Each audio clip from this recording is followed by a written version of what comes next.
Good day everybody, and welcome to another Final Fantasy XIV guide. As we wait and hype ourselves up for the next expansion, I figured now would be a good time to go back and revisit the process of obtaining the old Zodiac weapons. As times change and patches hit, new and more efficient ways of performing each step come to light. Get it? So let's go back and see how to best approach the old relic grind in more recent days. To get started, you must have completed the quest, The Ultimate Weapon. A good way to check for this is to see if you have unlocked the Praetorium dungeon and received your Magitech armor mount. Additionally, make sure you're all caught up on the quests for the job you will be making the relic for, up to level 50. And lastly, I strongly recommend unlocking all level 50 dungeons and trials, as you will be revisiting the vast majority of them throughout the quests. Once all those requirements have been met, you may pick up the starting quest, The Weaponsmith of Legend, from Nedrick Ironheart in Vesper Bay. The quest, A Relic Reborn, marks the starting point of our epic journey, and it changes slightly depending on which job is undertaking it, but the tasks remain largely the same. For the sake of pacing in this video, I will not be covering the exact differences between them, but I will be leaving a link in the description to a more comprehensive list for your reference.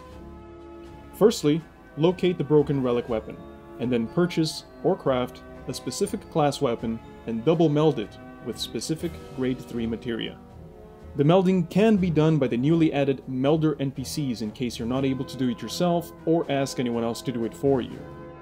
Next comes the Chimera trial. Thanks to recent changes, it can be completed either synced or unsynced, but make sure you do it as a job that equips the relic weapon in question. This is followed by completing Amdapor Keep, once again as the proper job, for the glyph the Rowena requests. At this point, you will finally be giving the relic weapon, albeit still at an unfinished state. But no matter, it's all about looking good, right? So equip it and go defeat 24 job-specific beastmen in their respective strongholds. Next up, you will be tasked with defeating the Hydra. Once again, this can now be done synced or unsynced, but you must do it with the relic weapon equipped. At this point, Gerald will send you off to defeat Ifrit Hard, Garuda Hard, and Titan Hard. These can be completed without having the relic equipped, synced, or unsynced. The final step of this quest is to bring Gerald a bottle of quenching oil. This can be bought from Oriana in Mordona for Tomestones of Poetics. And congratulations! You now have finished your first shiny, purple weapon. But, you didn't think it was that simple, did you? Oh no, this is only the warm-up. To upgrade the relic to its Zenith form, you will be tasked with procuring 3 Thavnarian Mists that can, once again, be bought from Oriana for Tomestones of Poetics. And that's it. You have completed the quest. But this is where the suffering begins. The follow-up quest, Up in Arms, will have you collecting Atmas from Fates in 12 different zones, all while having your Zenith weapon equipped. The drops are not guaranteed, so you might need to set aside a significant amount of time for each zone. But keep at it, and you will eventually get all of them. If you ask anybody about their hatred for fate grinding, this is where it stems from. But once you have obtained all 12 Atmas, it's time to go back to Zhaozan and have your relic enhanced to its Atma form. The Animus Step, also known as Trials of the Braves, is by far one of the most time-consuming steps. You will be tasked with recreating the valorous deeds written in 9 ancient books. Each of them comes with a list of tasks, including 10 different types of monsters to defeat, 3 different dungeons, fates, and lev quests to complete. That doesn't sound so bad, right? Well, until you learn that these books can only be completed one at a time, and that each task must be completed with your Atma relic equipped. My personal recommendation here is to start with the Fates, as they are the only tasks outside of your control as to when you can do them. From there, it's smooth sailing through the remaining tasks. For lev quests, keep in mind that only a limited amount of them will be offered by NPCs at any given time. If the one you're looking for is not available, you may either check again later, or complete a different one and force the list to refresh. Once all is said and done, return to Zhaozan and have your relic enhanced to its Animus form. For the Novus Step, you must first complete the quest Celestial Radiance, by procuring 3 bottles of superior enchanted ink. These can also be obtained from Oriana in Mordona for Tomestones of Poetics. Hand them over to Huberdin in central Thanalan in exchange for a sphere scroll. From here, you must successfully attach 75 materia to the scroll, along with 75 alexandrite that will serve as the reagent for each meld. I strongly recommend using the cheapest materia you can find. This often means parry, piety, accuracy, or maybe even spell speed.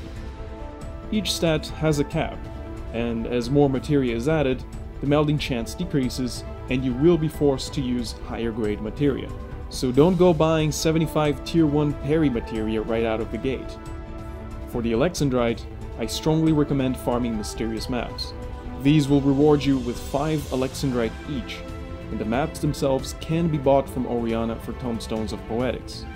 The newly unlocked Morbid Motivation daily quest also rewards you with a mysterious map for completing a duty roulette.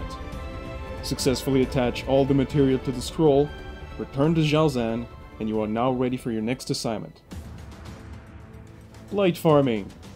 This has actually become significantly easier since patch 3.1, when Square Enix flipped the switch on being able to acquire light in undersized parties.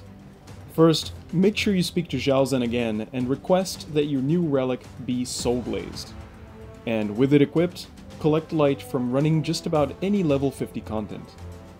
My personal recommendation here is to speedrun low-level dungeons such as Sastasha, Temptara Deepcroft, or even Halatali. Under normal circumstances, each run will reward you with Brilliant Light, the equivalent to 48 points, or Blinding Light, if it happens to be in a bonus window, the equivalent to 96 points.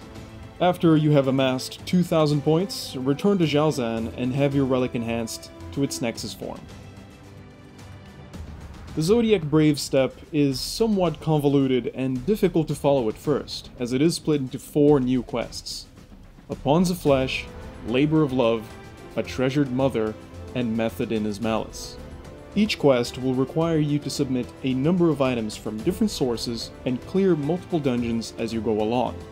These items include Bombard cores that can be purchased with Grand Company seals, bottles of Sacred Spring water that can be bought with Tomestones of Poetics, a handful of NPC-specific items, and high-quality craftable items that use materials from desynthesis. Whew. Well, a more comprehensive list of all the items and dungeons will be in the description, as it is far too extensive to cover in this video. My recommendation here is to get in touch with a crafter or two and see about getting the crafted items first. I would not recommend leveling crafting or desynthesis for this purpose alone. Some of the more uncommon materials, such as those that come from Carpenter or Alchemist, may be more difficult to come across, and if all else fails, you might have to directly purchase the items from the market board. Complete all 4 quests, return to Jalzan, and get ready for the final relic step. The Zodiac Zeta step is often considered the victory lap step, and for good reason. After completing the appropriate quests, you will be tasked with awakening the 12 Mahatmas that lie dormant in your new relic. This is done by speaking to the NPC Remen in Swiftpurge.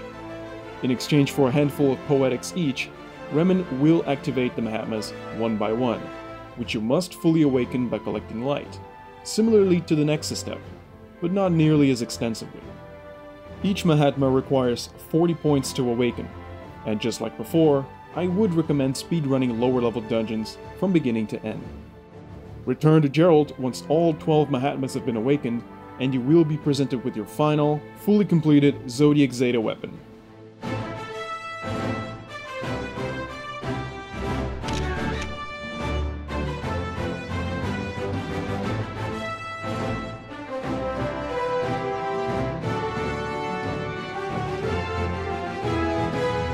I hope you enjoyed revisiting the old relic grind with me.